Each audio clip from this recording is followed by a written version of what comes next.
A year had passed since Alistair was first admitted. The hospital hired me on for a new term.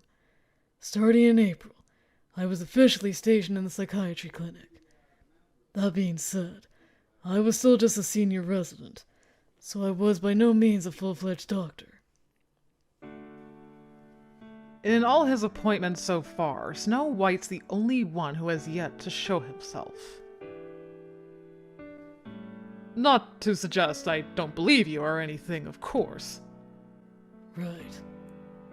As I recall, he said his goodbyes to you, then took a bite out of an apple pie and collapsed. That's right. Perhaps this Snow White personality had discovered the truth. Meaning? He realized he was merely a mirror reflection. Thus, he ate the poison apple to put himself in a state of suspended animation. He realized the truth and fell asleep in the subconscious, almost like the real Snow White. So you're saying he'll never come to the forefront again? He hasn't been eradicated, so I imagine there is some slim chance that he'll wake. It might take a kiss from a prince, or princess, to breathe life back into him. You sure know a lot about fairy tales. At my comment, he smiled bashfully. I used to read them to my daughter at bedtime. But anyway, enough about me. After speaking to his personalities, I can see there's a fairy tale motif going on. Likely his mother's influence, if I had to guess. He said she used to read picture books with him. But their dispositions and circumstances are nothing like their namesakes. For example, Cinderella was treated like a slave by her wicked stepmother and stepsisters. But his Cinderella loves money, glitz, and glamour. I suppose the fairy tales got a little twisted along the way. Then perhaps the best way to treat his condition would be to fix them. Perhaps so. We'll heal their scars and teach them to embrace their condition. Then the final step of DID treatment will be to merge the personalities together. One body, one soul, one personality. That's the way humans are meant to be. I see. As my advisor and chief psychiatrist, I respected him very much. He was passionate, accomplished, and incredibly polite to each and every patient.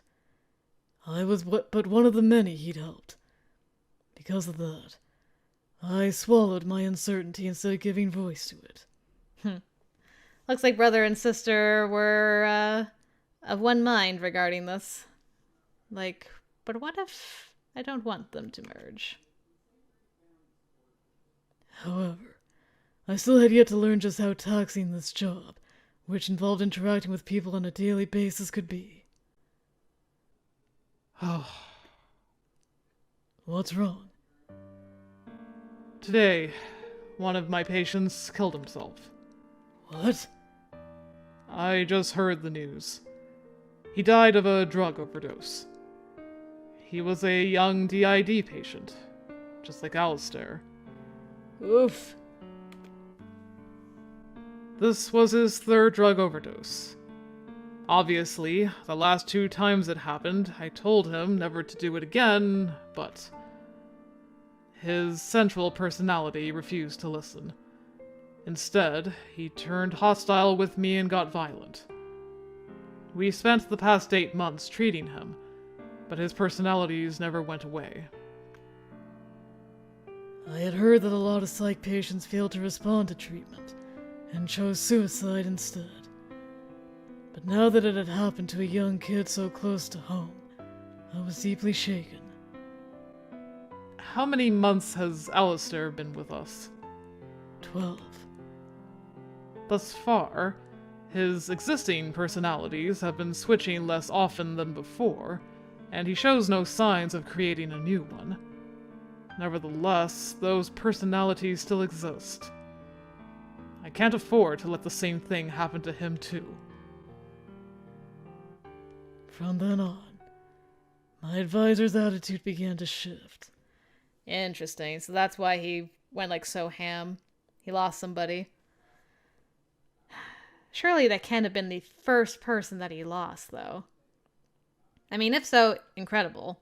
But, I mean, it sounds like he's been working at the hospital for a long time. He was constantly sighing at work, and the vivacity drained from his face. In addition, he lost the ability to focus and started making small mistakes. He was clearly depressed. I guess he needed psychiatric help himself. It's no use. The project is a failure. I was trying to create a unified personality to serve as a near replacement for the original. He's clearly different from the other personalities. He remembers almost everything. He's got all of their knowledge and none of their flaws. He's the closest match to the original. So why isn't it working? Stupid failure! Don't you think that's a little harsh?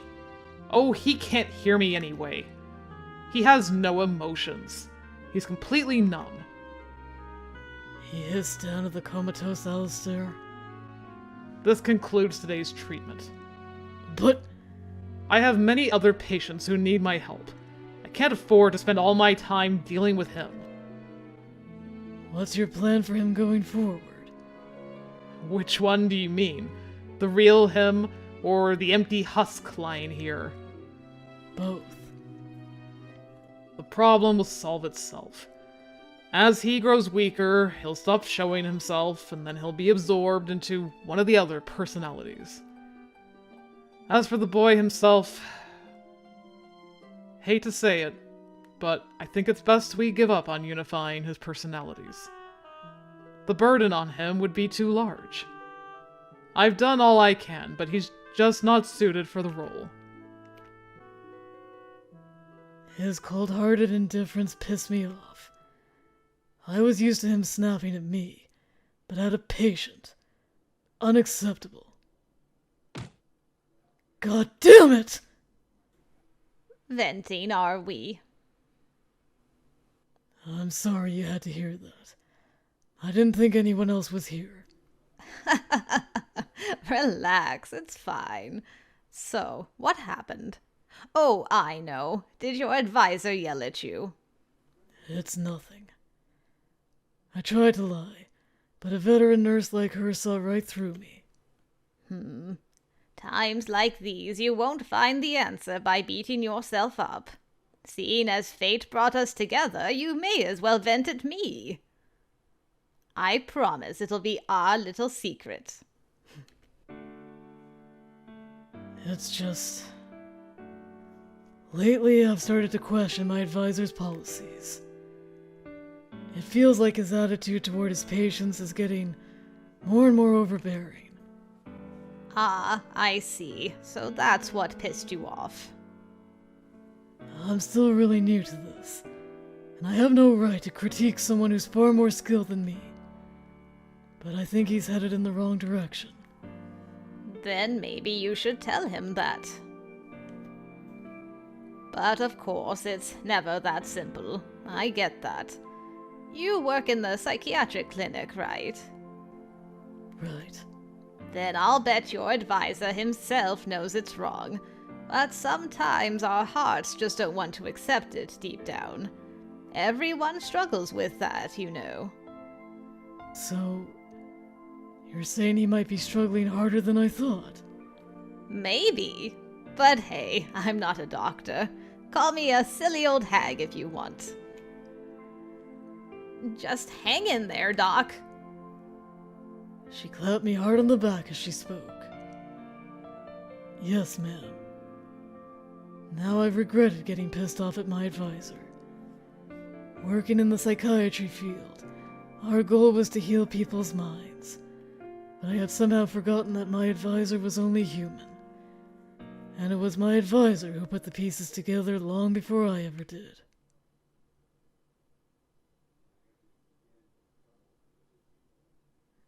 Huh, so he actually quit after that. You know what?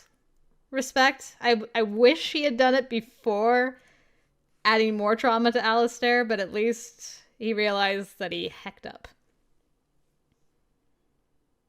I beg your pardon. What do you mean you're quitting? I've already informed the hospital director and received her blessing. But what about your patients? They will be reassigned to other doctors. And of course, that includes you. But I'm still... You're a good doctor in your own right, Ryoushi. Ask anyone, and they'll say the same. What about Alistair?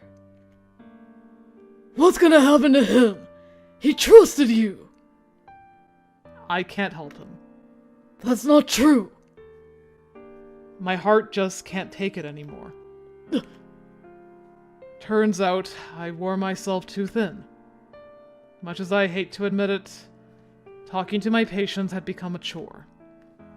In this line of work, outbursts and suicide attempts are common. Some are kept in isolation, but nevertheless, we're still required to interact with them. When I was younger, I gave it everything I could, but I'm not that young anymore. I tried my best, but I couldn't fully heal them. And eventually, I started blaming myself for their lack of progress. Silly, isn't it? It's my job to help people. Yet, there I was, wishing someone would help me. He smiled weakly.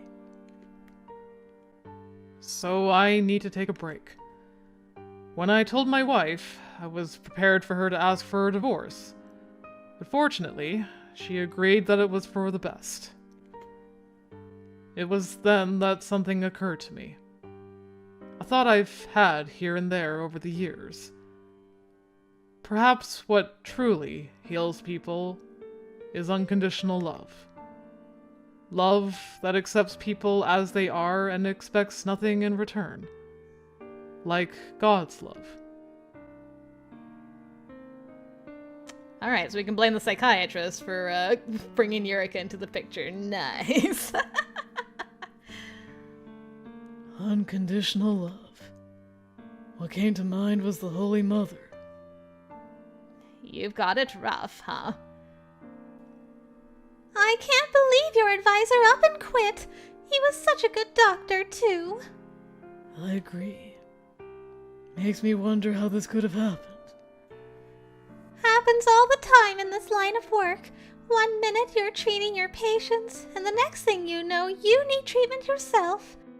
It wears you out. Unlike the other fields, progress isn't visible to the naked eye. And it really tends to affect the overachiever type.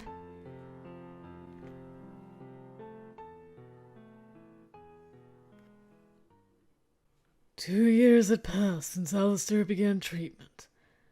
Once he submitted his resignation, my advisor gradually recovered his composure. But this didn't change his mind about quitting, and on his final day, he told me everything I needed to know about his patients. Doctor, thank you so much for everything you've taught me in the short time since I've known you. Of course. I apologize for leaving you to clean up my mess, but I have great faith in your abilities. Thank you. Anyway, I'd better... You know, right as he turned away, I reflexively called out to him. I've always respected you. I never would have overcome my PTSD without your treatment. And I've learned so much from watching you. From here on, I'm going to pick up where you left off and forge a path of my own. So I hope you and your wife spend plenty of quality time together in peace.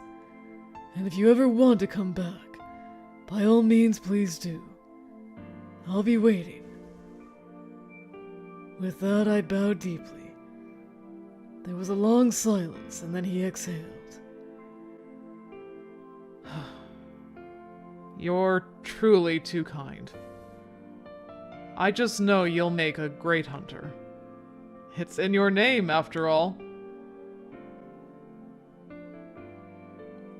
I kind of like how they wrapped all that up with the psychiatrist that I'm still a teensy bit angry at, if I'm being completely honest with myself. But, you know, I liked how they wrapped that up.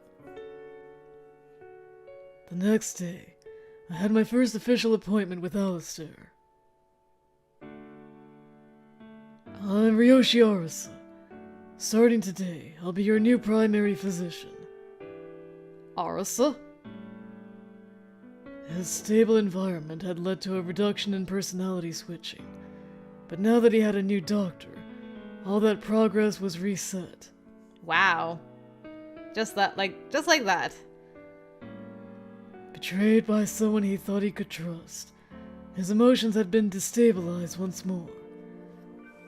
I did my best to treat him with care, but it wasn't easy to fill the void carved by my advisor's sudden absence.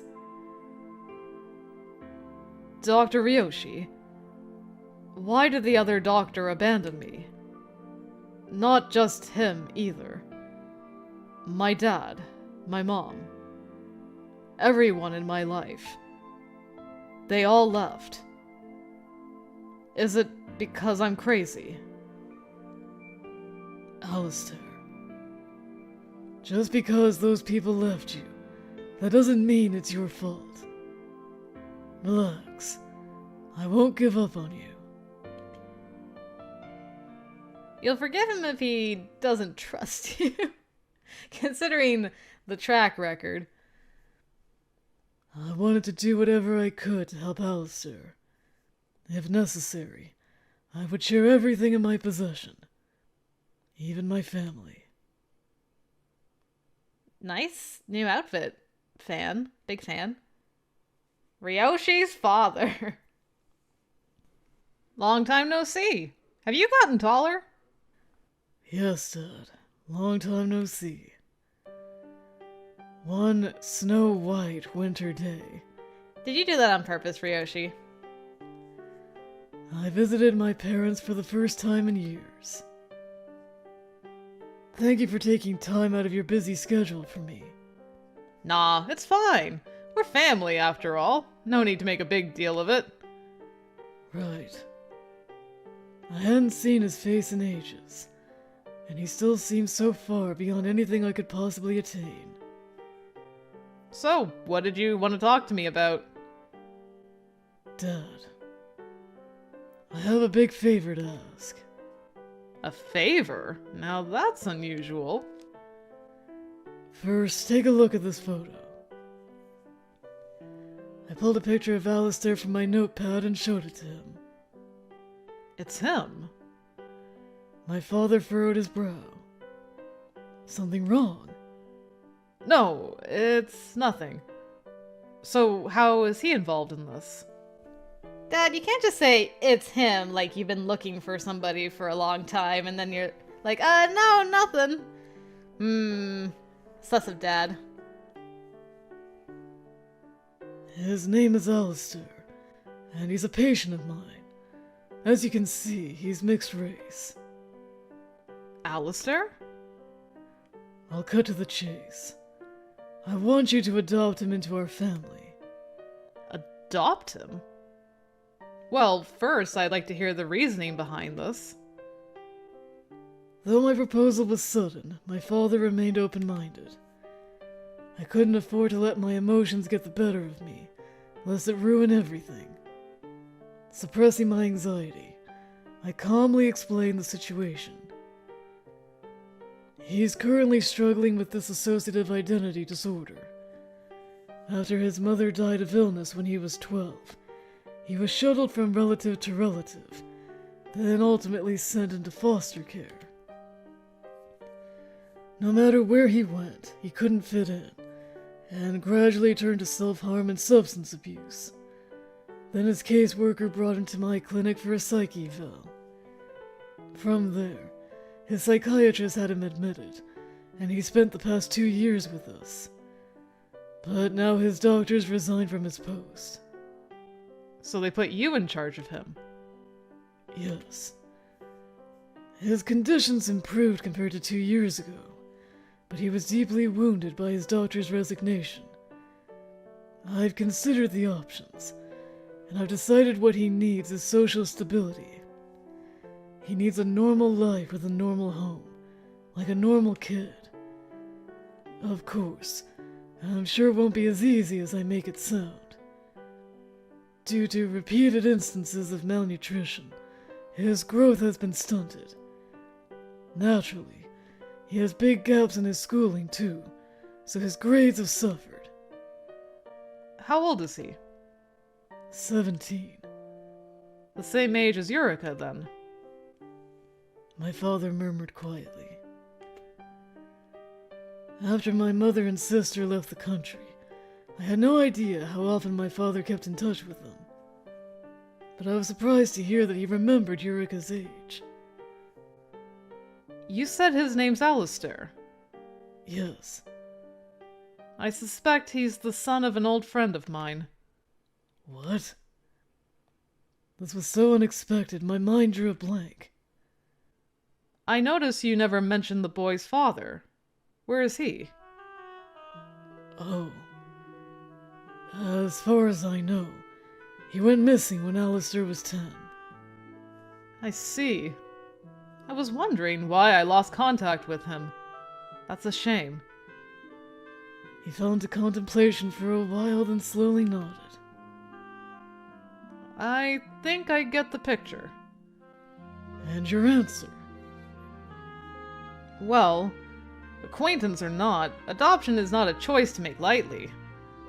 Admittedly, it's well within my means to offer the boy financial stability, but emotional stability, I'm not so sure.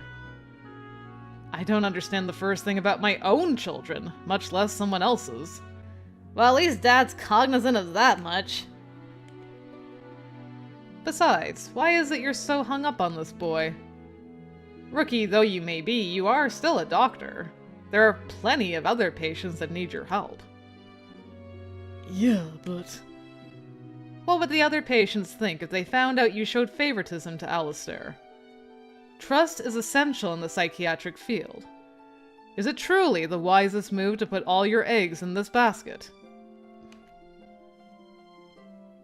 I knew he was right. Even I didn't quite understand why I was so desperate to help Alistair. Alistair wasn't family, nor was he a friend. And I was not a god, nor did I want to be. I was just a doctor. He was just a patient. But did I really need a more compelling reason than that? It's true that I'm fixated on Alistair. Years before he was diagnosed with DID, I made friends with one of his personalities. With no one to turn to and no way to ask for help, he was living with his mother's corpse. Then fate brought him to me.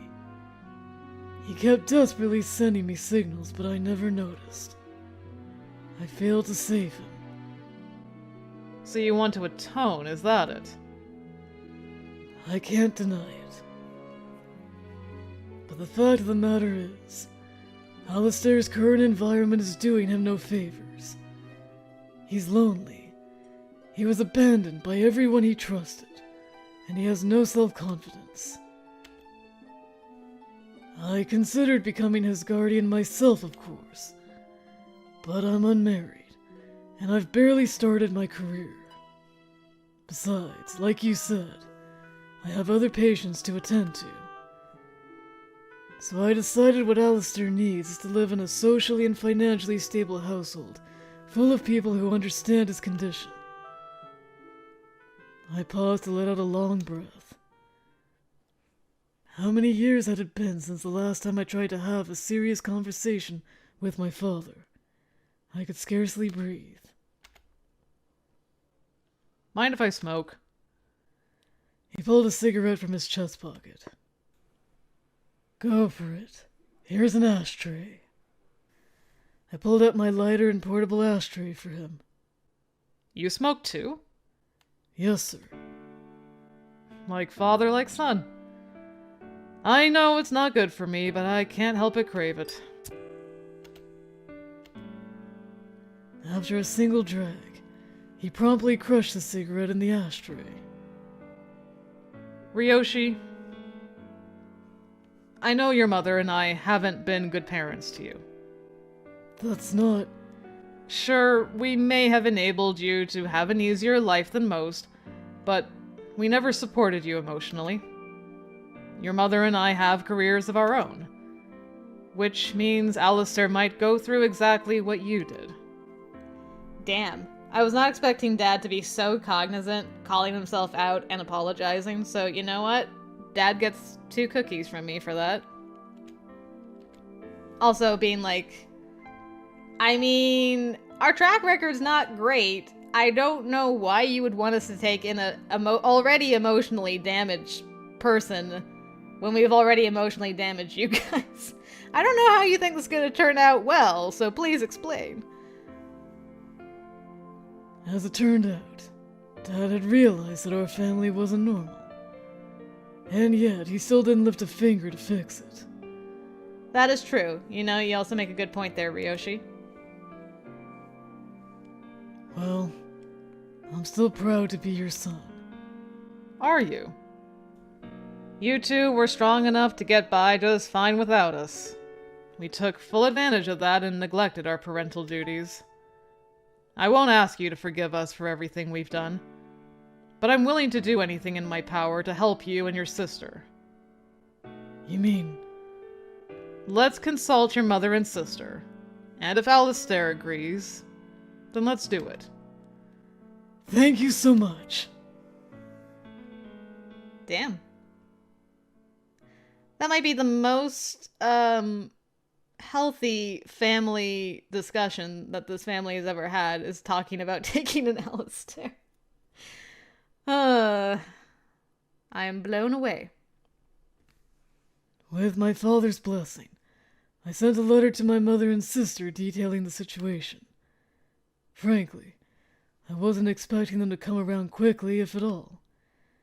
My father was a philanthropist at heart, but my mother was entirely self-focused, and I expected her to respond with disinterest. Contrary to those expectations, however, my sister called me just a few days after I sent the letter. Of course she did. And not long after that... Guess who?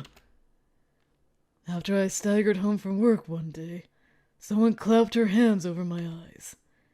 It caught me off guard, but there was only one person it could be. Eureka? Bingo! Hey, it's your girl. She's back in town. She's still wearing her ribbon? I didn't realize that. Stop, my heart. I couldn't see it in the other CGs when of real world Eureka. She's still wearing the ribbon. Gosh, that is like a fairy tale thing. Long time no see, Ryoshi. How have you been? In the time since I'd last seen her, my sister had changed completely. Yeah, she's not quite as reserved as you remember her. Good, I guess. You seem well. I am. Welcome home. It's great to be back. She beamed from ear to ear. That reminds me. I heard you quit the school you were attending over there. Yeah, I did. That wasn't really necessary, was it? Well, I'm gonna be living here from now on, right? I already filled out the transfer paperwork and everything. You could have kept living there.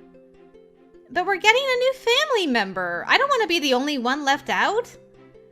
We've spent so many years apart from each other. It's about time we all came together as a family. I'll bet Mom was against it. She was, but that doesn't matter. I told her to let me make my own life choices. Damn. I didn't know what sort of life Eureka had led in the years since, but she was no longer the meek little girl I once knew. As a result, she felt more like a stranger than a sister. Or a distant relative, perhaps. Don't you have any ambitions for your future? I'll be a housewife. Oh, but if I need to work to support the family, I don't mind. Maybe I'll run a cafe. I do love to cook. Aren't you going to be a doctor? I thought Mom wanted you to join her research team. Sorry to say, I'm not like you, Ryoushi. All at once, the inferiority complex came rushing back. Yeah, you think you've made a whole bunch of progress, and then it's like, have I actually changed? All the old feelings come rushing back. I see. Well, it's my fault things turned out this way. Sorry for the trouble. I could hear the bitterness in my voice. What? You haven't caused trouble. Her smile faded, replaced by concern. I was being completely immature, but I couldn't help it. Recovering my composure, I pulled a cigarette from my pocket. What the? You smoke? Now and then, yeah. That's so out of character. It's like you're trying to pretend you're grown up. I nearly dropped my cigarette. As ever, my sister's keen intuition was not to be underestimated. I'm not pretending. I am grown up. I'm almost 30, damn it. Oof. Well, it's bad for your health, and I bet your patients can't stand it. I don't smoke in front of my patients for obvious reasons. Well, don't smoke in front of me either. Defeated, I pulled the cigarette from my lips and returned it to the pack. Good boy. Since you're so well behaved, here, you can have this. She just carries lollipops for just such an occasion. The next thing I knew, she put something in my mouth. Candy? You like candy, don't you? She never forgot you gave her candy when she was a kid. A fair amount. You've really changed, haven't you? I know, right? She's extremely dangerous now, so watch yourself, Ryoushi. She smirked smugly, but internally I questioned it. Was she really a different person now? Or had something else changed? Just then, she grabbed my sleeve. How's Alistair? Numb, unmotivated, prone to isolation. Wears the same clothes, eats the same food. Never agrees with or opposes anything I say. Oh. When I looked at her face, I snapped to my senses. Her red and blue eyes were filled with tears. Did Dad tell you? I used to be friends with Alistair. Yeah. I met him that one summer when I came here. I've never forgotten him. Not once. Why couldn't I save him?